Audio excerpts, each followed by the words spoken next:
আপনারা দেখবেন বিভিন্ন প্রতিষ্ঠানের যারা শিক্ষার্থীরা রাস্তার পাশে দাঁড়িয়ে কুকুরের মতো প্রস্রাব করে।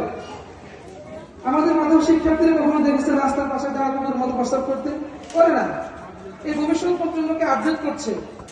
5 বছর ধরে বুঝতে পারি প্রতিষ্ঠান যখন ছাত্ররা আপনাদের এলাকায় ছড়িয়ে ছিটিয়ে যাবে, তখন বেদাত নাস্তিকতা কুকুরের মতো দাঁড়ায় প্রস্রাব করে, এগুলো আর থাকবে না ইনশাআল্লাহ।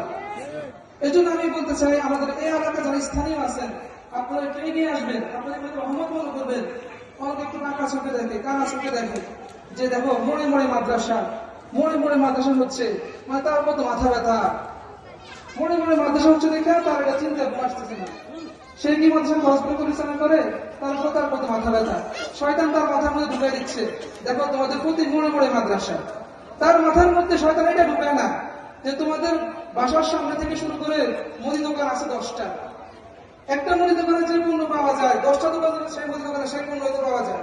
মুদি দোকানের পণ্য আইটেম কি? চাল, ডাল, আটা, রুটি, আলু, পেঁয়াজ, এগুলো তো সব মুদি দোকানে একই পণ্য। তাহলে আমরা যদি একটা এলাকায় যদি একটা মুদি দোকান থাকে, তাহলে কি